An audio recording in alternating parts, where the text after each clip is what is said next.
The social media sites and the brand stuff, it's today's language. They don't want just to do business with your company. They want to do business with a person. And they want to know you and they want to feel you. People are nosy. They love to follow the story. This is why Snapchat was so popular when it came out. This is why Instagram stories is popular. People want to follow the story. They want to see what's going on behind the scenes. There's nothing wrong with having that desire for more, and that, the size of your ego is maybe the size of your success potential, but the size of your ability to compromise your ego is your ability to actually get there and maintain it. So you have to be able to bring your ego down. Nice shit is nice, but I think a lot of people have issues with the ego. You're going to sell to people who are feeling the pain. We think people make decisions based on pleasure, and we do sometimes, but people are usually making decisions because they want to escape a pain more than they're chasing a pleasure. Welcome back to Problems to Profit. So glad to have y'all here. I have an exciting guest that I was reading some of her bio before we came on. I have not met her, but I already know she's going to be amazing. And she has something that I'm sure she's going to teach me. And I cannot wait for her to teach it to all of us on this show, because I'm going to be digging. I'm going to be asking questions. I have barely dipped into the surface of what I believe she does. And man, I can't tell you, Maya, I've not been more excited to start a show because I love when I get to learn something. Maya Elious, welcome. I am so glad to have you on. I'm excited. Thank you so much for having me, Preston. So with Problems to Profit, the premise of the show is we want to see how you became a prophet in your space. My belief, my model of the world is life is kind of, people talk about the meaning of life, right? What is the meaning of life? And I my mom always used to say love. And, if there was love is the only meaning of life, then aging would really be a shitty way to experience it, right? You'd be like, come on, God, we got to talk about this stuff. So I think truth always exists in a paradox. And, can God create a rock so big that God cannot lift the rock? And the answer is yes. And the answer is also no. And so I think the meaning of life is love and problems. And so I think our problems are our gifts. They're our guides. They're our teachers. And they're what helps us kind of frame that love meaning while we're going through different struggles and challenges that escalate as we age at different stages, all of that. And I know you lead leaders, you coach entrepreneurs, you help business people. So I think you probably have walked at least some of these roads and paths as well. I'd love to hear maybe a little bit of your story before we go into what you're going to teach. I want to hear where did you start? Where did you begin? Where were you when you were dealing with the problems before you became the prophet in your space? I'm still dealing with the problems, always dealing with the problems. But to your point, life is about love and the problems, because the problems develop us for sure. And I think, what a lot of my current community sees of me now is, the business coach, the 7-figure CEO, the person that's worked with hundreds of clients and has had thousands of students and customers.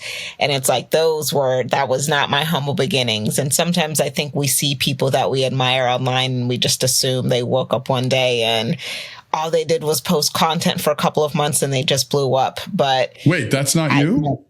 That's not me. So if you were hoping to interview somebody else, you're going to have to go find somebody else for that story, because that's certainly not my story. But, my overnight success was 10 years in the making. And so I started back in 2008, creating MySpace pages for people who were on MySpace. And MySpace was really popular then for music artists and people in the entertainment industry. So I worked with models, musicians, and reality TV stars. And I started actually creating MySpace pages when I was in high school, just because I thought it was cool. It was, the internet was so fascinating to me back then, and just being able to connect with people. And I didn't even know what building a brand was when I was helping people build their brand. All I knew was people just wanted to look a certain way on the internet. I wanted to look cool. The people I was working with wanted to look cool. The models I was working with, they wanted to be booked to agencies and booked to magazines. And MySpace at the time was the platform that you needed to have to gain that level of popularity and notoriety. And so at the time, all I knew was somebody was willing to pay me between $35 to $55 to make a custom MySpace page. And I was 18. So I'm like, this is a lot of money. I'm out here balling. That's what's going on in my brain. I'm making money without getting a traditional job. And there was no part of me that sought out entrepreneurship. It was just a skill that I had that I thought was fun. And once I realized I could get paid money, I'm like, well, let me see if more people will pay me. And that was honestly my pricing strategy for quite a while. It's if one person will pay me, I'm sure I can find more people to pay me. And so that was really how I started getting paid professionally on my own as a freelancer. And eventually, MySpace started to phase out and people still wanted to build their platform, but they were now doing it on their own websites. And so I told people I was a web designer. I 100% was not a web designer, had never built a website in my life, but I'm like, this is where the people are going. This is, what I need to learn. And so I would go on YouTube and look up how to build a website. And I got my first deposit. I think it was a $300 project, and this was the most amount of money I had ever made from one client. So I got that $150 deposit, and baby, I went to work. Me, YouTube, and Adobe. I was figuring it out. And I really started to grow and develop, and I started to pay more attention to experts and what is branding. People are paying me for branding. I should probably understand what it is. So I started to really mature and grow as a freelancer and then an entrepreneur. And then, getting more skilled in what branding was, in building out websites, in being more strategic with it. And I would say probably maybe 2013. So maybe 5 years in is when I really started to fully understand that there was value behind what I was doing and taking it more seriously. And then that's when I dropped out of college full time to work for myself, which was the scariest decision of my life. But how old were you when you dropped out of college? I was 23. Okay, cool. Yeah, I was 23. So started in 18, was going out of community college. That's where somebody offered me money. And I was in college even longer than I should have been. It was like I should have graduated in 4 years, but I was still there in a fifth year because I'm just not doing well in college. I'm more focused on creating MySpace pages and designing club flyers than I am on biology and whatever classes I'm failing. And so I finally just made the decision to drop out. And it was so scary because I'm a first generation American to two Liberian parents. Like my parents came to this country with the thought of, we're going to live the American dream. I think my parents were maybe 21 and 27 when they moved to the States. So they're thinking like, we're here, we're going to build a family. They're going to be very well educated. If y'all know any Africans, you know how high of a priority education is. And so for their daughter to drop out of college to build websites and make money on the internet, like that was not a thing back then. So I'm so glad I turned out to be successful because the amount of stress I put my parents through, they deserve this version of me now.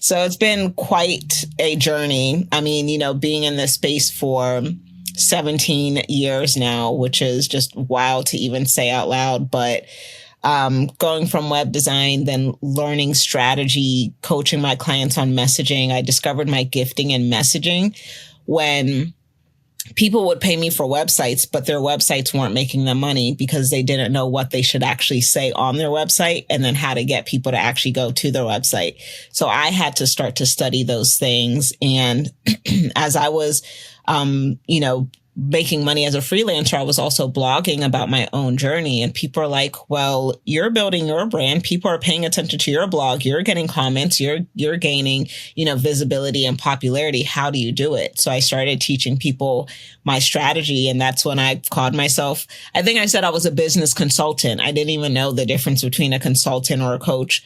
All I knew was people wanted my advice and I didn't want to keep giving it away for free. So that's when I transitioned into coaching in 2014. And then again, just doing it more consistently. I think I was charging $125 for 3 coaching sessions.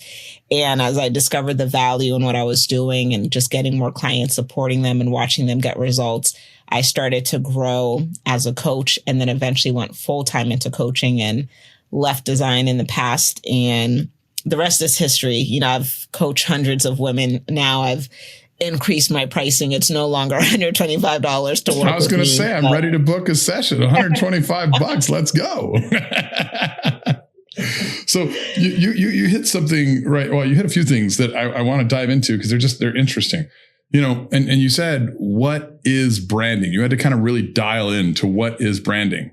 And if I ask 10 people, what is branding? I'm going to get, especially in the marketing space, I'm going to get 10 different answers. So I would love to hear like just kind of the frame. I've built my own framework for the differences between like marketing, sales, branding, how they align to culture, how they align to productivity, all of this, right? And kind of the consistent aligned messaging, which you dove into. But I'd love to hear like, what is branding? Like, let's kind of make that one clear for the listeners, because I think it is one of those nuanced words that people hear it and they don't necessarily understand the meaning. It gets mixed, it gets lost in the noise. Yeah. I mean, when I think about a brand and branding, I think about it's your persona. It's the perception other people have of you, essentially your reputation. It's not necessarily what you say you are or who you say you are. It's what other people say you are. So you can't necessarily control what other people say, but you can influence it. And that's why people invest so much into their branding, whether it's their logo, their photos, their website, their copy, the messaging and the words that you use. But essentially it's the perception and the reputation in a particular industry or market. Like you might have a brand that you have at work and corporate. You might have a brand as a family member within your family. So we're always branding at all times, even if we don't fully understand the concept of it. But you have a reputation with a specific group of people and you influenced it, even though you can't control what they say. I love that definition. I mean, and I think it works for people, and I think it also works for businesses. What people say you are. One of my favorite conversations when I'm working with entrepreneurs, like I dive entrepreneurs in and I'm like, all right, dude, we're going to measure, or do that. We're going to measure culture, clarity, capacity, and cash. And like, clarity and capacity are cause. Culture and cash are always effect, right? And so when we're measuring these things, the effect that is culture is cause from the entrepreneur, but it's effect from the team. Does that make sense? Like if the entrepreneur has a strong enough brand with his team, then he will create a culture. And the first four letters in the word culture is cult. And what does a cult do? It's behavioral moderation. Like it gets people to behave in a certain way, which will then create the brand identity or culture identity of a company for that organization. Like I love how you framed it. It's what other people say about you or what other people say your company is. Right. And you can tie it into your marketing, like telling people who you are, showing people who you are before they show up. One of my companies, little fun story, little tidbit. I'd love to hear your feedback on this. Okay. We have a home building company. It's a very large one or large in our market, 300 units a year, which we're in El Paso, Texas. So 300 units is a lot here. Right. Mm-hmm. And I worked for home builders for years. And one thing I noticed is all of these guys had like horrible reviews. Like you'd go online and you'd look at the home building company and they'd get 1-star reviews and they get this and they get that. And I was like, man, like why? And so I got the opportunity to go work in the warranty department for a few days with one of my clients who was a home builder at that time before I started building. And I realized these people were not bad, or not all of them. Some of them were, but they just didn't have the right expectations set. So I took a very aggressive approach to managing and marketing our brand. One, we were be the sexy neighbor. Okay. And so we're already loud. We're already politically incorrect. Our signs would say things like size does matter. So, we're a little playful, but we build bigger homes. So I don't know what you're thinking about, babe. We build bigger homes. That's what we do. And then like right as you're walking up to the front door, here's what I would love your feedback on. We have this sign and it's real clear. We reserve the right to refuse service to assholes. And it sets the brand so quickly. We started firing customers that would yell at our staff. And it was crazy because we had a great product, we had a great service, we had great everything else. But if you yell at my secretary for something that is not her fault, like if there's an issue, bring it up, please. We want to help you. But if you're screaming and calling her a bitch and, insulting who she is, what she is as a person for something she probably didn't cause, like she's not the foreman, she's not the trade, then we're done. Like I just cancel your contract. Well, for a few months, this was very rough. The realtors didn't understand it. Like it was scary on contracts. And you know what happened later? They would condition their clients. Hey, you know what? You have to be respectful if you buy this product. Our reviews are high. We do great. We have a reverse marketing. We can actually tell you when somebody walks in the front door, when they look at that sign and they're like, ooh, that's offensive. We're like, dude, this is probably not the product for you, honestly. And if somebody's like, that's funny, we're like, welcome, brother. You want to come see the rest? You're going to love it. I'd love your feedback on that from like a branding context. I love it. I think the best brands are polarizing. It's very clear and people know where you stand. And I think there's a lot of people who want, a significant brand. They want to be seen a certain way. And it's like, but what do you stand for? And this is where, values comes into play. A lot of people don't, I think the most successful companies, people, brands know who they are. And I think a lot of people struggle with identity. We just see the confusion with identity everywhere. People don't know who they are flat out.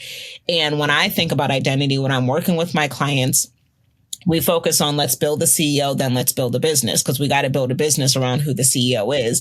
And a lot of you just simply don't know who you are. And so when we talk about identity, we start with values. Who are you? What do you value? How do you show up in the world? And let's be honest about what those values are.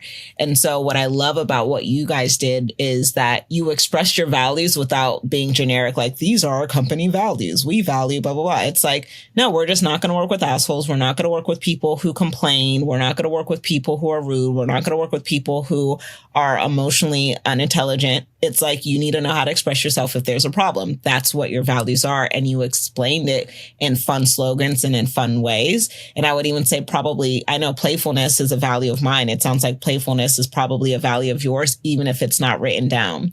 And so I love that the values are so clear. Totally in my top 10 and it's written down. Is it? I love that. Absolutely. I think,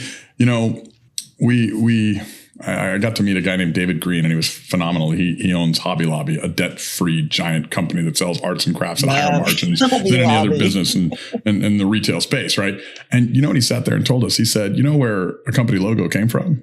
And we were all like, huh. He said, family crest. It came from a family crest. You know where your mission statement came from? Your family's values. The reason some families have like this dynastic ability to retain, like the Rothschilds, is they pass on values to their children. It's the one thing we don't teach anymore. And so like, I love the word values. I love that you said it. I mean, already you've got all the credibility that you can have for a person I met like 10 minutes ago when we started a podcast. I'm loving where we're going. You said another fun thing though. You said coach versus consultant. And I got to tell you, I launched a coaching company. It was successful enough that we triggered the Tony Robbins organization. We got the lawsuit letters. I promise not to talk about the outcome, but I'm very happy with the outcome. So that's where I'll end that.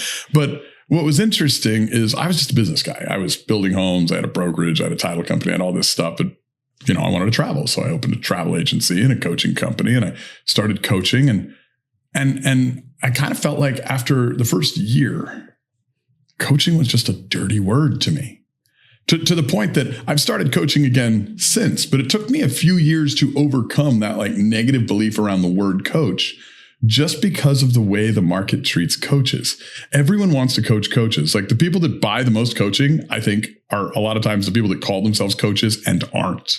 Okay. It like you get a different sales hustle from a different asshole on Instagram every 10 minutes. There's all these people that want to coach the coach. And I feel like when I put coach on my YouTube or my Instagram, it was like I invited more scam artists in, which created a negative frame in the world for me, which I have since overcome. But I would love to hear your framework for coach versus consultant.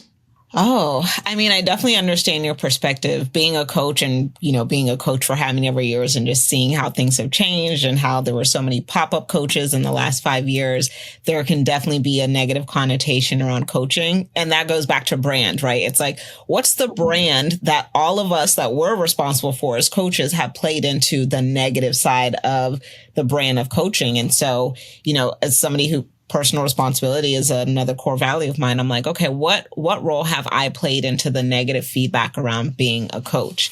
But when we look at the difference between coach and consulting, I look at coach as somebody that is pulling something out of you that's already inside and then kind of giving you a framework and a strategy to get you to the results that you want. And I think consultants can do something similar. They're usually looking at, okay, what's the problem? What's your end goal? Here's the strategy. and we're going to implement it for you. Coaches aren't really going to implement for you. They're going to tell you what you need to be doing. So that's how I really see the difference if we're just looking at it from a technical standpoint. But I do also think that, anybody can call themselves a coach, which honestly, I really have no problem with. I don't feel nervous about competition, because I think the real true coaches, we know how to show up as our best. We know how to differentiate ourselves between the people who just chat GPT 5 steps to do whatever, and then the people who actually have experience. And so I think the best coaches, they have experience because they've either done it themselves or they have coached enough people that they can spot the problem without the client even having to say, here's what my problem is. I like that. I think I have and I came to it in a backwards way. I got out of the coaching business and went and worked on my businesses, and then they got automated and I got really bored. And so I was like, well, maybe I'll go back into coaching, but I had to define it. Like I'd kind of come out of the coaching space where I'd had the coaches that were the gurus, if you will. Mm-hmm. And they were the everything coaches. They were like, let me help you with your fitness and your faith and your finance and your family. And it's like, how do you know all this stuff, dude? You're so full of shit. Like, so to me, like where I came down to like coaching, it's like, you need to coach in your area of expertise. Like you don't need to be the everything to everyone. Like if you're a high net worth entrepreneur that's like running like crazy and you found that you're good enough to build a large business, but you're not good enough to automate it, I can be an automation coach. Mm-hmm. What I don't want to be is, I don't want to necessarily be the guy working on your marriage. I don't want to be the guy telling you how to get a 6-pack of abs. I don't want to be the guy like doing all like, oh, let's go diet coaching. Like, you want my opinion? I'm a man. I have one on everything, but I am not probably the most credible source for the 6-pack of abs. Obviously, if you can tell by my giant head and tiny shoulders, like go find that coach, So I link the word coach to a niche, and I link the word consultant to you're paying for an outcome. And coach, you're paying for an education in a niche. I like that. And I do think with coaches, they can't guarantee an outcome, but the goal still is to get transformation. And, the responsibility is on the client to do the work, but leveraging the coach to get there in the most efficient way possible, because the coach is going to be able to look at your blind spots. But I do think what is interesting, I agree in terms of like really finding a niche and honing in on that. What I am seeing and what I think is important with building a personal brand. Now, this is not necessarily for just, corporate brands or company brands, but with a personal brand, you can talk about different things, but position yourself as an expert in like the 1 to 2 things. So it's like you could talk, like I talk about vacation, I talk about dating, I talk about being an aunt, but people know that they're paying me money to help them get clear with their messaging and increase their prices and get quality clients. So it's like people connect with me on the non-expert side of my life, but they pay me for the parts that I am an expert in. And it's something people want to relate to you in different ways. I was having a conversation with a client. She is a peak performance coach. And I'm like, well, you're married with 2 kids under 5. You have a 2-year-old and a 4-year-old. Like, what's more peak performance than keeping 2 toddlers alive? I'm like, fair. Talk about those things. Every piece of content doesn't have to be like how to reach peak performance in the next 30 days. It can just be like, yeah, I had to switch daycares today and it was really annoying, but I tapped into my mindset of XYZ and that's how I was able to get it done and still be happy at the end of the day in my marriage. Like, you don't need to be a parent expert. Maya, you're killing me. Like, I'm sitting here with my 2 gals that run the show on the side of the room, and I'm looking over and they're like, yes. And they're smiling and because I don't want to do that. Oh gosh. Wow. Okay. All right. You know what? Hold on. I got to scratch my head over here. You're right. You told me so. You're smart. I'm dumb. You're gorgeous. I'm ugly. Thanks, guys. Don't you guys think his next piece of content should just be engaging with his audience and saying, do you guys think I should get Botox? Yes or no? Wow. Now I know why we booked the podcast, girls. I understand completely. Okay, cool. You guys brought Maya in to close me. Oh, that's so good. I like that. So I'm writing down in my notes here. A consultant is somebody you're paying for an outcome. A coach is somebody you're paying to help you become who you need to be. I like that. So we've really gone from started with making $50 for a MySpace account to 7-figure CEO coach. So like tell us some like outcome stories with different clients that you've worked with and some of the things that you've shifted and changed and helped them like realize, like, I mean, you know, we already got one with my girls like glaring at me and smiling and giggling in the corner and trying to be quiet for the show while giggling and smiling. But so you're getting an outcome on here, and I don't even think I've paid you yet. But like, you know, like tell us some outcome stories of like what you've helped different folks do. Oh, yeah. I actually just got off a coaching call a little bit ago, and some of my clients were just sharing some of their wins with me. And which is always nice to hear as a coach, like, hey, Maya, I paid you and I listened to what you told me to do, and it actually worked. And ironically, one of my clients, so she's a photographer and an educator for other photographers. And she had a workshop where I think she was charging people maybe $400, and she's been a photographer for a few years now. And she's done really well as a photographer. She's made multiple six figures, and she's done it in a short amount of time because she's done such a good job with her craft, building trust with her audience. And when she came to me, she was struggling with wanting to increase her prices. And I'm like, girl, why did you pay me $10,000 just to charge these people $400? It doesn't make any sense. And she was like, just the fact that you called me out on that, it wasn't even like a business strategy of like, here's the pricing strategy behind this, or here's what you should say. She was like, just the mindset transformation of you calling me out to say, I believed in myself enough to invest $10,000, but I don't believe in myself enough to charge at least $1,000 for the services that I provide. So I finally helped her increase her prices. She was like, this is the most money I've ever charged.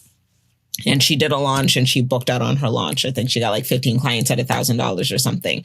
So just seeing little things like that is so exciting. I love working with people where I can see their brilliance and they know they're good at what they do, but they just struggle with the money mindset. And I'm like, here's the price point that I need you to charge.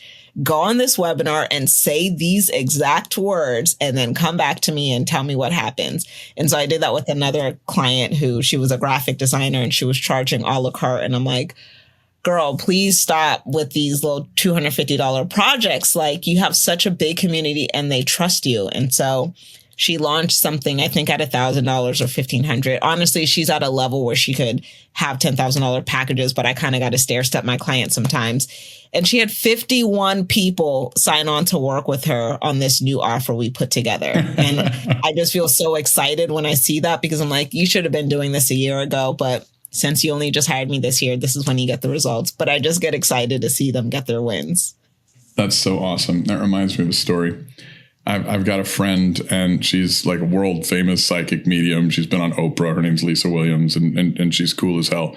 And I have a little text message from her. Like, it's like a wow, thank you, right? It was the first time she ever made $100,000 in an hour online. And I was telling her this story, right? And I was giving her business coaching. Now, I'd at this point never made $100,000 online. Okay. Mm-hmm. I'd never made, I'd made $100,000. So shit. Sometimes I make $100,000 in the first hour at work. Like, you know, we do a lot of revenue, a lot of volume, a lot of high price point sales. So $100,000 is not exciting, but $100,000 online, I was like, I got the text and I was like, I had to call her back. I was like, so what'd you do? And I was telling her a story that I was coaching a guy at a big Wall Street firm. Okay. And top 5 Wall Street firm.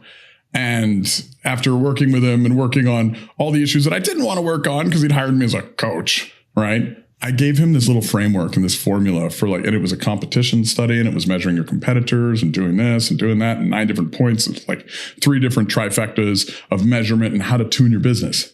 And I was like, why don't you just teach some of your people this? And so she went out and she offered it for a $10,000 class online. And she sold like 12 or 15 of them. She's like, it's the first time I've ever made $100,000 an hour. And I was like, you made that with my formula. My God, I got off my game. I'm coaching you to be way smarter than me. Wow. Sometimes it's the words you say. You can have gold in a box, but if you don't open the box, you're never going to be able to use the gold. It's worthless unless you let it out. Right. So 100%. I love that. I love that. I think what's cool too, like being a coach, is it's almost sometimes you forget to apply your own brilliance to yourself. It's like I tell my clients, like, yeah, just go do this, just charge this price, just go say this on a webinar. And it's like, okay, when's the last time I did my own webinar? When's the last time I did this? It's like I have my clients doing the work that I also should be doing. And I think it is a little bit of like, I've done this work for so long. Like, I'm tired of doing it. I just want to watch y'all do it. But it is cool sometimes to be like, to see them get the results based on advice that you gave them. You know, it's fun sometimes too, when, you know, we hired this high powered virtual CMO for online marketing and digital marketing to help us. I mean, we've got pretty sophisticated back end tech. And so we were like, well, you know, let's dial stuff and tune stuff. And the guy's amazing, right? Like, and he's been a full-time CMO for large organizations. And so he came in and he's like, yeah, I'll give you 4 hours a week, 22.5 a month. And I was like, all right, we'll try him for a month. And, he came in and blew our mind with all the back end connections that he made. I mean, he immediately increased our output. He was immediately worth the value. But then he comes in and he looks at the way that we were, I think it was like advertising through Messenger. And it was just something one of my employees did. And the comment he made was, you know, I could almost waive my fee this first month because I'm going to take this strategy to all my other clients because your employee is a genius. And I was like, huh. He was like, you've only had success because of this one thing. So, and I thought back about that too. It's like, I've gotten so much value out of the coaching for my different clients in different industries and different things as well. Because when you're exposed to like different ideas, different thoughts, it actually makes you better at your coaching or consulting for the next person you're bringing on as well. It's how fun. So I love it. You're not doing any web design anymore? No more. No. So now, what is the target client that you're generally looking for in your business? So the primary group of people that I work with, they are experts in their industry. So whether it's experts at design or photography or peak performance coaching or health coaching, whatever it is, it's something that they do really well and they can take their skill set and help somebody else get a transformation. And they are looking to see, how can I build a business around this or get higher quality clients that actually value what I do.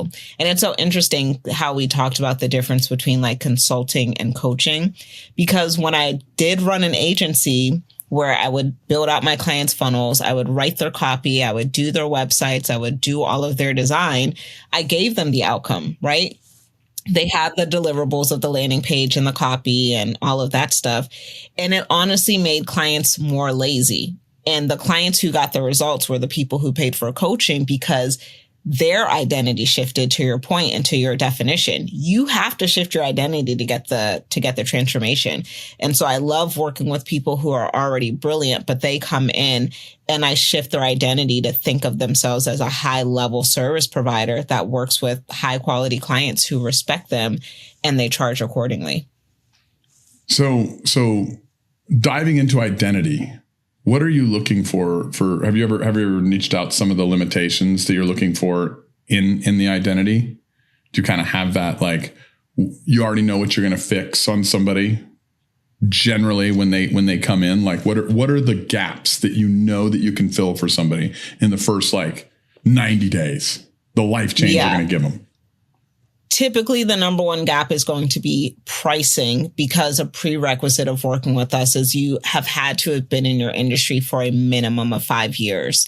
And I also want to hear about the results you've been able to get for other people, because I'm not going to allow you to go out there and charge high ticket and you don't have a high ticket service. So you need to actually have value in what you do. So a minimum of 5 years, people do usually, they're at between 5 to 20 years of being in their industry, but they really have no idea how to price, or maybe they've been in their industry in corporate where they were more undervalued and they just have no idea how to show up as an entrepreneur. And so the first thing we look at is, how many hours are you working to make the money that you're making? And how much money do you actually want to make? And what do we realistically need to be charging? And then how do we articulate the value in what you do so people can make sense of the number that you're telling them? And that's where the messaging and the positioning comes into play, which is really where my area of expertise is. a lot of people don't know how to articulate their value. And a lot of people don't know how to articulate their value because a lot of people also don't know how to assess or measure value. A lot of people are like, well, it's going to take me an hour to do this, so maybe I'll just charge $50. And I'm like, the value isn't in the time that's spent. The value is in what's the transformation they're getting because of the time that you spent. So that's really where we have to shift before we can even fully increase the price and start converting the clients. It's I wrote down price versus goals versus capacity versus offer. So versus messaging. I mean, you're balancing these four things to their outcome. I mean, I really like that. The most recent coaching business I launched, and I launched it because I was bored, and I said, I'm going to charge $50K, and I've taken on 2 clients, and the gentleman we hired was like, dude, like you're charging a third of what you should be charging for this outcome. Like your 2 clients, like how long does it take you to generate that $50K, either increasing their income or decreasing their expenses or adding in efficiencies or whatever you're doing? I'm like, oh, I can generally do it in the first 2 days. And he's like, and then I mean, I know my target customer has got an EBITDA of over $1 million. I know my target customer is a brick and mortar entrepreneur. I've got my customer dialed in, but he hit me. He was like, dude, like we need to like take this and expand it because, you have fun with this, but you can only take 12 clients, and still be dad to your kids and husband to your wife. Why don't we do this group coaching thing and charge everybody $15K? And I'm like, my God, like there's a whole business here. And I'm a brick and mortar guy. Like I build homes, I make loans, I do all these things. And I'm like, this is going to be a 7-figure thing in a year or less. And it's easier than I thought, but it's never something I had framed. I'd always known, because you watch Elon Musk. I mean, Elon Musk's business is not his brand. Okay. But his brand absolutely complements his business. You look at Jeff Bezos, you look at Mark Zuckerberg. These guys are all the leading entrepreneurs on the planet, and they all have a brand. And you don't necessarily need a social media brand, but you have to have a brand to those that matter, that are going to come and acquire your product, service, whatever, right? And so that price versus goals versus capacity versus offer, like one thing he forced me to articulate, which I was like, he was like, well, you want your time to be not just something you enjoy spending, but you measure everything with money, don't you? And I was like, well, at least in business I do. And he was like, except this. And I was like, just stabs me. I love it. But I love the learning when you get smart people and they make you think. I think that's the main job, as a coach is there to make you think. Yeah, I love that. That's so good. Yeah, that transition from one-on-one to group and scaling and knowing you're still having the same level of impact is just really chef kiss. It's so fun. And sometimes the group is more fun. It really is, actually. Yeah, it really is. Like watching everybody want to do the work and to win is just great to be in that environment. And I will say some of the best marketing we've had for the coaching company that we launched, and this is so savage, and maybe I'm wrong here. Maybe you can tell me, you're the expert, but it's making fun of coaches. Like I think we did a recent one where we were like, hey dude, nobody parks their fucking Ferrari in front of their jet. Like I don't have a Ferrari. I got the faster car. I went with the McLaren, but I have the McLaren and I have 3 fucking airplanes. Nobody drives the McLaren to the airport. Why would you fucking do that? It doesn't hold the luggage. Nobody's doing that unless they're going to take a picture. You probably don't own the car. You probably don't own the plane. You probably don't even own the fucking camera. Back off, motherfucker. And so like I make fun of them, and then people are like, hey, how do I get where you are? Can I sign up? And I'm like, well, you can get in line because I'm not taking everybody on at once. You get me? So sometimes the best marketing is shit talking the industry's flaws. I have seen that. That isn't my approach, but I do think it could be funny when it's well done. But that's hilarious because you're definitely not driving your car to your private jet. You have a driver. It just doesn't make sense. Or if you're driving to the airport, you're going to take the Cadillac where you can fit the luggage. I mean, look, I drive to the airport, but nobody's like, ooh, look at that Escalade in front of the airplane. Like, they don't care. There's one on every block. It's not sexy. Look at him and all his kids getting out. Like, no, what? That is so funny. Let's talk a little bit about the importance of developing a brand when you're in business. Because a lot of our clients on this show that watch the show, they're entrepreneurs.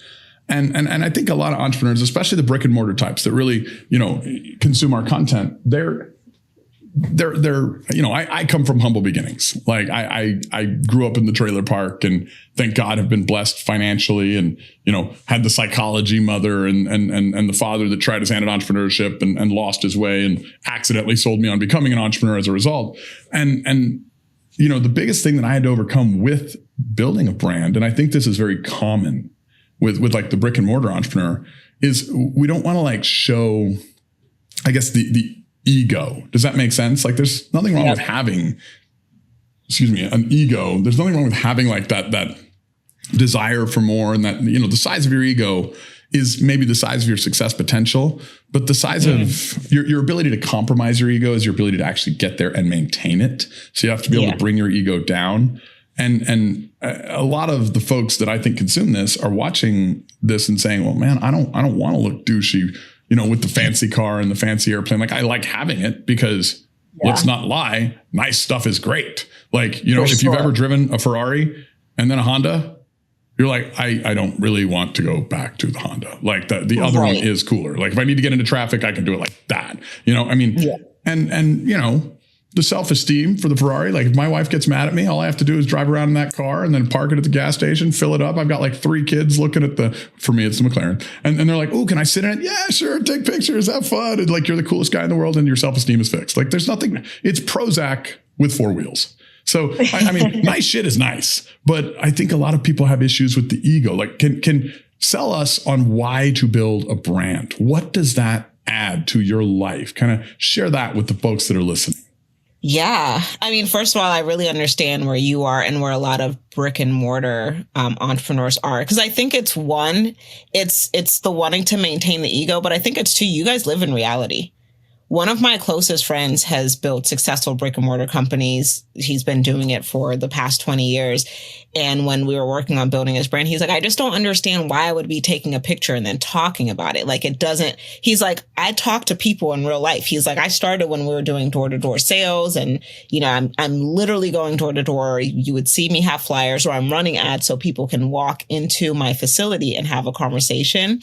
And so I think it's the ego, but I think it's also a disconnect of like, no, I really do this in real life. Like how you said, I fly the private jets. He's like, I've been on more private jets than you've ever known, but you'll just never know, because where would that be advertised? I don't understand it. Yeah, and it doesn't help you sell a house. That's really what it is. He's actually. like, I do it because it's convenient, not because it makes me look better at what I do.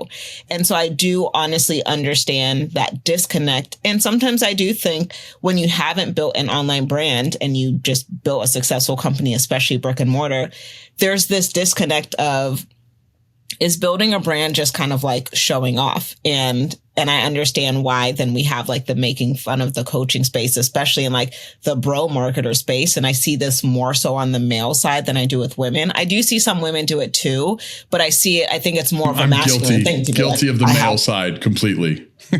Back when I was a little girl, maybe I didn't have that issue, but I'm guilty of the male side. Yeah, sorry, you were just born that way, so you're automatically guilty. So I'm sorry, but yeah, definitely more on the male and masculine side. It's like we have the fancy cars, we're doing the private jets, we're doing all these things, and I do think because sometimes men tend to be more ego driven, at least outwardly. So we see that, and we subconsciously say like, well, I want to have that. When I think about building a brand, I think you're just naturally telling your story. Like, what are you doing? And so I even remember when Instagram first came out and people would be like, well, why am I taking a picture of my food and telling people about it? Like, who cares? And it's not that you ate Chipotle. It's the fact that you uniquely always get a Chipotle bowl and you pay for the extra guac. And somebody that follows you is like, I always get the chicken as well. And I always get the extra guac. And it's that connection. At the end of the day, like people are buying into a version of themselves that they see or that they desire to be. So that is kind of why the bro marketer stuff works with the fancy cars and stuff. Because it's like, dang, if I join his coaching program, could I have a nice car? Could I do the private jet? And so again, it's not about the ego, but it's what are people aspiring to do, or what are people aspiring to be, or what are people aspiring to have? And so I think when people see my brand, I talk about like working out. I talk about being with my family. I talk about my faith, and none of that really has to do with messaging. But it's like, but this is, especially being a Black woman and being a Black woman of faith, it's a more targeted group. And so people be like, well, I love how you're so bold and talking about your faith, but I've also I haven't seen that many Black women make money. And I specifically want to work with you because of what I see and because I see that you're doing it authentically. And so I'm not showing anything that feels foreign to me. It's like they might see me either in my home, or they'll see me in my high rise, or they'll see me just having fun with friends. It's not let me show off this stuff. This is the life I get to live as a result of the choices that I've made. And I can help you make some of those choices if you decide to work with me. And I don't do it in like you can have a nice high rise if you join my coaching program, but that's what branding is. I don't even have to sell the coaching program in that way because the brand is speaking for itself. One thing I agree with that. You're talking about rapport effectively. One thing I realized with the coaching and the accidentally building a brand, and I mean, I don't have like a huge brand. I think I have 40,000 people on Facebook, or I think 100 and some thousand on TikTok. And like they blew up because I gave good business advice, and because I was not shy about, when I had a fight with, a major player on stage, I was like, hey, this is what's going on. And people wanted to follow the story. Like they wanted to see who I was. And so it hit me that like the social media sites and the brand stuff, it's today's language. They don't want just to do business with your company. They want to do business with a person. And they want to know you, and they want to like feel you, and like and it is the rapport with the guacamole. Like, I mean, I've had little instances like that where I go to a local restaurant here and people are like, I love that place. And I'm like, me too. Yeah. Okay. I get it. Bromance. Right. It's like, did we just become best friends? Yes. I also do green enchiladas there. Like, what? Okay. Like, that's the thing. You didn't like the fucking sauna in the shower at the house, but the enchiladas got you. The enchiladas got you. Yep. That's really it. It's so real though. And what you said about people want to follow the story, I'm like, people are nosy. They love to follow the story. This is why Snapchat was so popular when it came out. This is why Instagram stories is popular. This is why reality TV isn't going anywhere. People want to follow the story. They want to see what's going on behind the scenes where maybe other companies or other brands, they're not showing it. Like even when you think about the Kardashians, it's easy to talk shit about the Kardashians for sure. But so many people follow their story simply just out of being nosy. You don't even have to like them to follow them. It's like, I'm just nosy at this point and I'm following the story. And you know what? I might just go ahead and buy that lip gloss that they're selling. I'm here anyway. There's a thought I've never had. It's just never hit me. I hope it stays like, I don't think you need any lip gloss. You're good. I appreciate the coaching. The Botox that the girls made fun of me for earlier, though, I'll work on that. Maybe not the lip gloss. Jeez. Well, this is more fun than I expected it to be. Okay, so let's dive into if you're say like take me as a new client, right? Like somebody that's starting out building a brand and doesn't know anything that they're doing. What are the first 2-3 things that you're going to teach and advise on that I need to start looking at? Let's give the listeners like, hey, here's 2 or 3 hacks that are just like, wow, this is like, obviously I don't want you to go through the whole program, but I want you to give me 2 or 3 hacks that are just enough, a little bait on the hook that's going to get them to call Maya later and like get them to show up and like watch one of your webinars. Okay. Well, I think the first thing I would say is, what are you trying to do? Like, what do you want to create? And I would need an answer. So I don't know if you want to actually answer that, or you just want me to go through what the process would be. No, I'll answer it. I'll answer it. And I think I can answer it for me and maybe men. Okay. Because for men, for us, like once you go out and you have the success and you make the money and you do all that, you're like, oh shoot, like this is not what it was sold to be. Right. Like, yes, there's so much more than this was. Like, you can have all the wealth in the world. You know the difference between 10 million, 100 million, and $1 billion? You drink the same margaritas on the same fucking beaches. Okay. You get there maybe on your airplane, or maybe you pay for a seat, but you're going to the same place. You may not own the island you're on, like the guy in the billions, but you're on the same fucking island as the guy in the billions if you're at the 10 million spot. So after about 10 million in net worth, money's just a scorecard. Like there's no difference, in my opinion, in the lifestyle of 10 million versus $1 billion in net worth. And so I think guys then start saying, oh shit, every insurance company on earth tells me if I retire, I'm 2 years from death. And that's not untrue. Like, men need to be productive. And so after we generate a certain amount of wealth and income, and our family's fine, and our kids are set, and our wives taken care of, then we start saying, okay, well, impact. How do we become immortal? Obviously, we're going to die.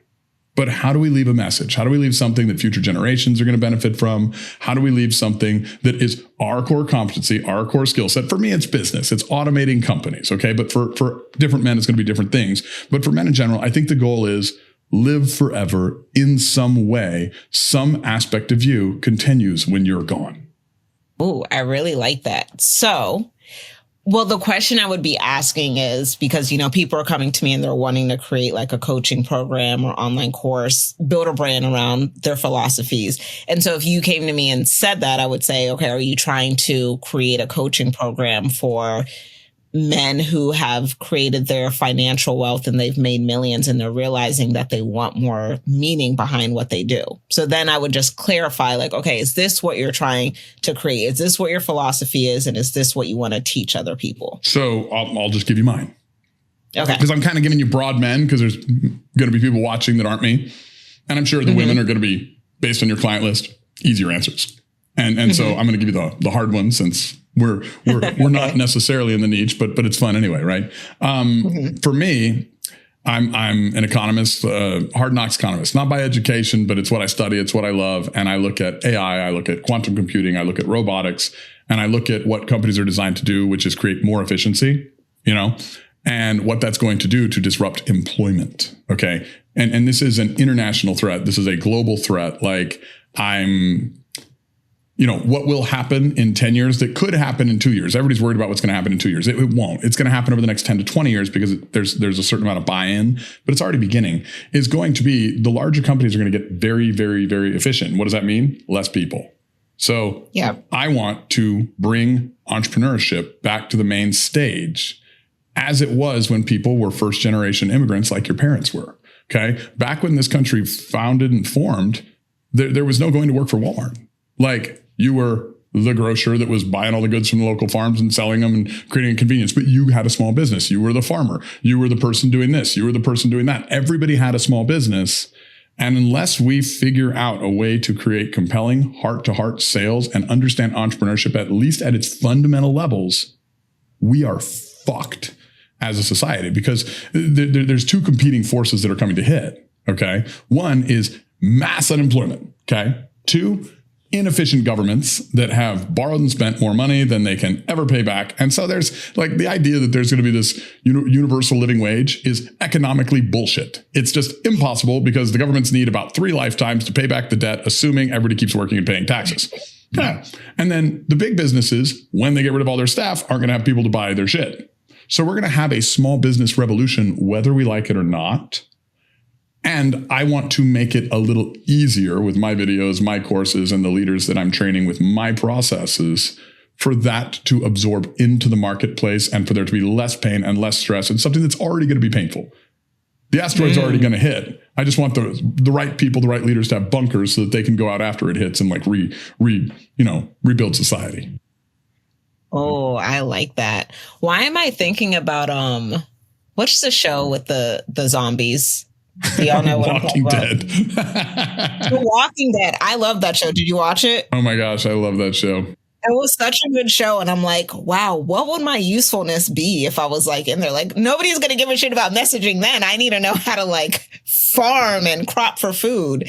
And it kind of sounds like that's what you're saying. Like, what's you're at the table or on the menu? You really are. Are you going to be one of the zombies or one of the people? Like, I mean, you have to have a function of value, and the ability to sell, and the ability to communicate, and the ability to add value and create. And, a lot of it's going to be online. But a lot of it's going to be interpersonal, heart to heart sales, brick and mortar. And so, I mean, those are the guys and gals that I generally help. But it's this is coming. Like, this is not not going to happen. The question is a big when, not if. And there's a lot of things that could push back the when or accelerate the when. But, the reason I coach is because I feel like that's the best way that I can live forever. I can leave a lasting meaning, is have that information out there. Right. I love that. So if you were coming to me and you told me, okay, this is my philosophy, this is what I believe, here's what I want to coach people on, I would immediately start crafting messaging in my head just because that's what my brain does. But then I would get confirmation from you. It sounds like, are you wanting to help people become irreplaceable entrepreneurs or irreplaceable business owners?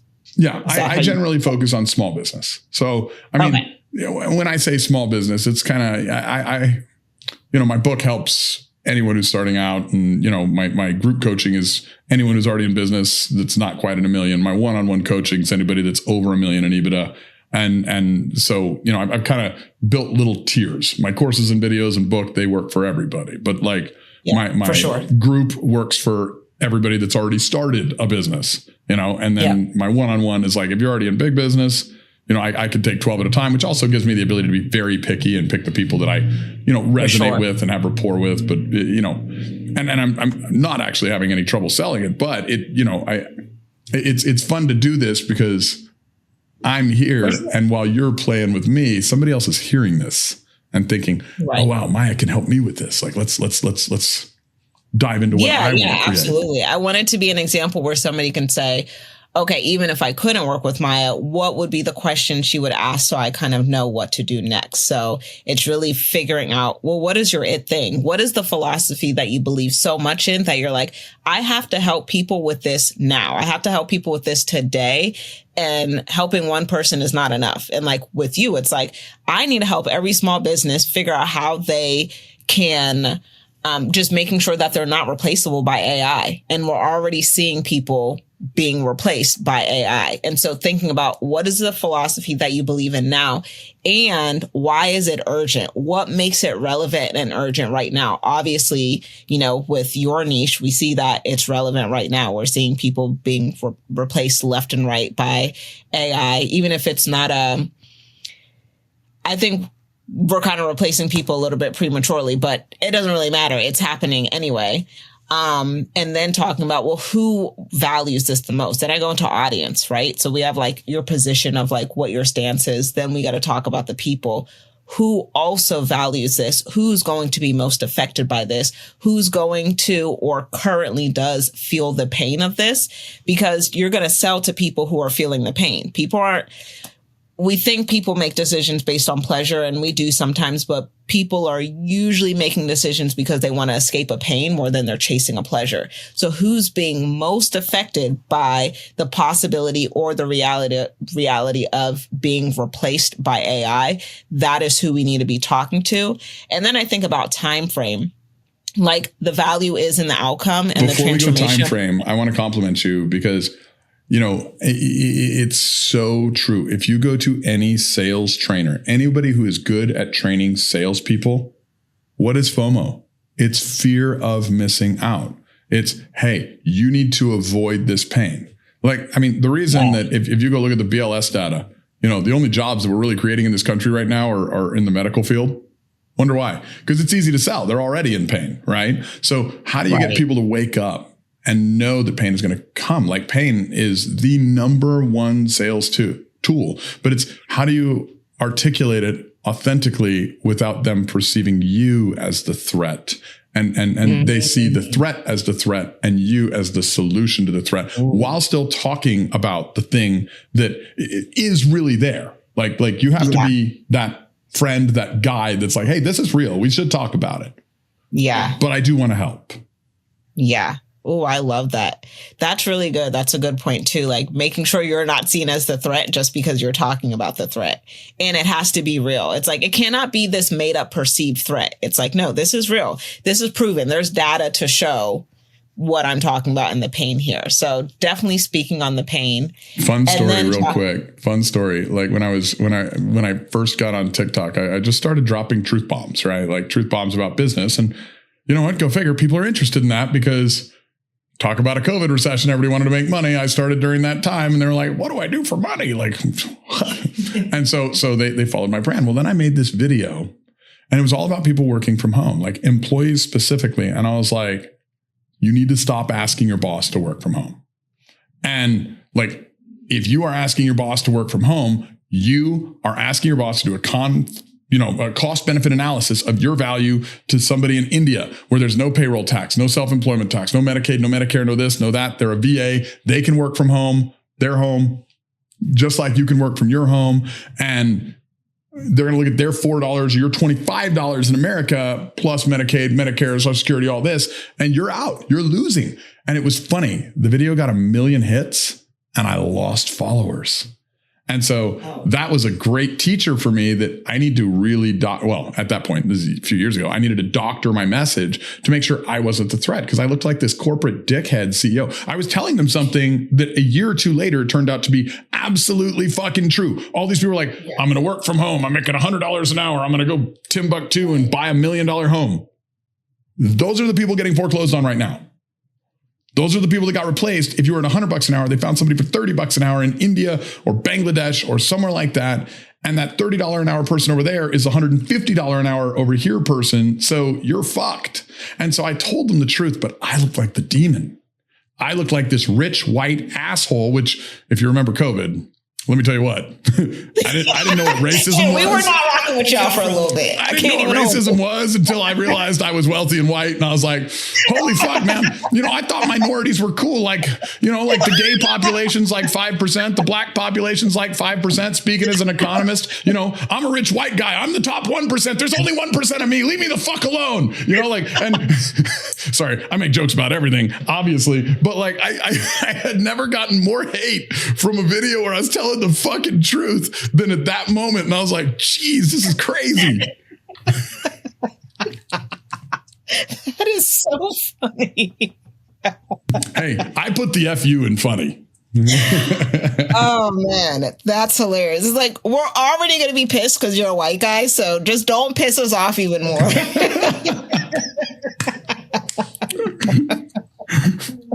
Oh man. Oh, that's so good. But that is a really good example. It's like people were already feeling threatened and then you were definitely perceived as a threat. And then of course it doesn't help because of the climate of where things were. So. It was hilarious. Like, and I got pretty thick skin.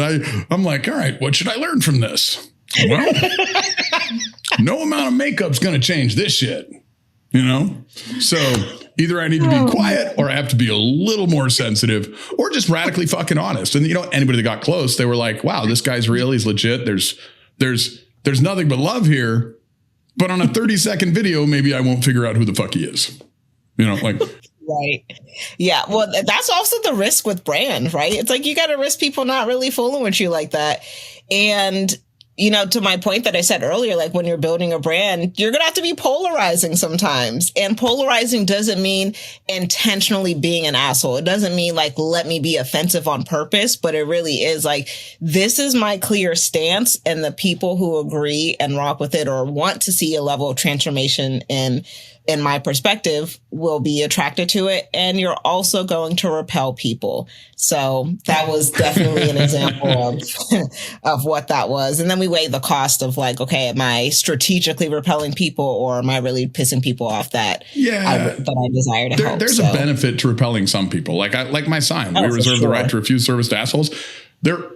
You have to be somewhat polarizing because there are the customers you don't want. Like there's just the people that you don't want to have. And, like I'm a big believer, mean people need hugs too, but there's more mean people than me and I can't give that many hugs. So like if you're my one mean person, I'll hug the fuck out of you. But like I don't want all of them. Like the rest of you guys stay over there, find another person to hug you, so. Yeah, just find a therapist at this point because I'm not her. So yes, we definitely want to repel people. So yeah, find your people, answer that question of like, who is feeling the pain of this now? And who do I desire to work with, right? Like there's thresholds, right? I desire to work with people who are actually experts. They've been in their field. They can actually get a result for people. That's an example. So figure out who your people are and figure out who your people aren't. So your messaging can repel those people. The wrong people cost you more money. than not having them. There are some clients where I'm like, I would pay you 3 times over to never even breathe the same air as me. So you definitely want to just make sure that you're rocking with the right people.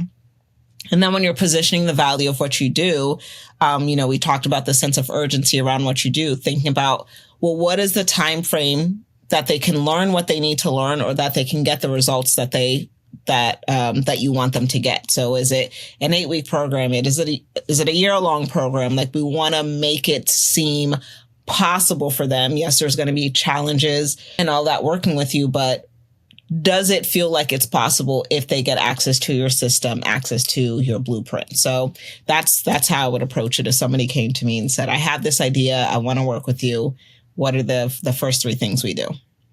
I love that. So I got, who is my person? What is their pain? And what's the languaging they need to hear me?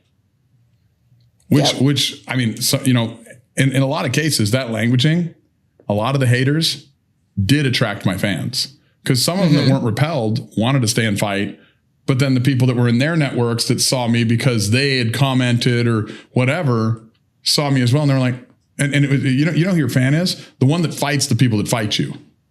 Oh, yeah. I love them. I love the ones that fight the people that fight me. Like, when I say something and like they get triggered, like, but and the way I look at anything, like I really enjoy triggering people. And this is probably a little bit sadistic, but I feel like if the truth triggers you, it ain't me, baby. It's the truth that you're getting hurt by. And that ain't my fault. Like, that's your conversation with God. Like, I'm also a person of faith. If he made you need to live a lie, just remember, living a lie is really interesting. You're a person of faith, you said, right? I mean, yeah, me too. So you remember Jesus on that 40-day fast, right? Yeah. Yes, I remember Jesus and his 40-day fast. Yeah. And then here comes Satan, right? And Satan's like, hey. You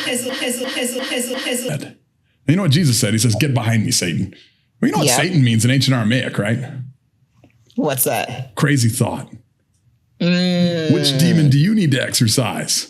Which truth are you not willing to live? What lie are you telling yourself? Am I triggering you, or is it the fucking truth? Back off or keep coming. Yeah. I like you. I like triggering stupid people. Like, I have no prejudice except for stupid people. And I love triggering them with truth. It's so fun. This is funny because this is what I said about like being polarizing, but not for the sake of triggering people or just being an asshole. But there's an archetype. And I actually have, if y'all go to mayaelious.com/identity, I'm going to get this up for you guys. I have these 6 brand archetypes if you're trying to figure out what's your voice, right? Like, how do I build trust? How can I find my voice of polarizing? And you're the archetype of one of my closest friends. You are the disruptor. You're going to say what other people are not going to say. You're going to challenge people. You hate the status quo, and you're going to say some shit that's probably offensive, and you're like, I didn't really mean to be offensive, but I did need to tell the truth, and I wasn't going to sugarcoat it. Yeah. I mean, well, and I think, if there were too many people like that, it would get a little rough, but there needs to be a certain percentage of the population like that. That's just like, hey, you should probably, right. Well, we thank God for the presence of the world. We need that little percentage of people that's just going to piss people off and maybe get them to think a little bit differently. So I like to think I'm in the top 1%.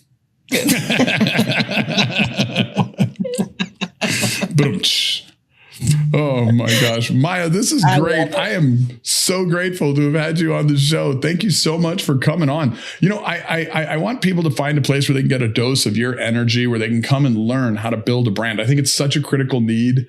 And I every single thing you said, you language it differently than me, but like I could hear the same things that like I've had to learn over the years from experts and brilliant people. And I don't think anybody's put it quite as simple and gentle as you, which is really refreshing. Like, where do people go to get a dose of you daily or weekly? Where can they find you?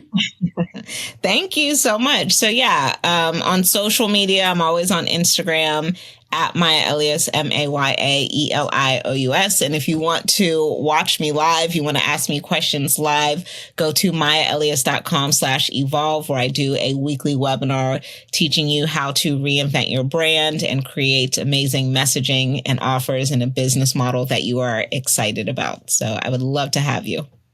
Amazing. Maya, You are a gem. You are a gift. Thank you so much for coming on Problems to Profit. And all of you out there, we will put her website, we will put her social media in the show notes. We'll collaborate with her on the post. That way you guys can engage with her. This is critical. This is needed. If you are not building your brand in the market that's coming, you're not at the table, guys. You're on the menu. Find an expert.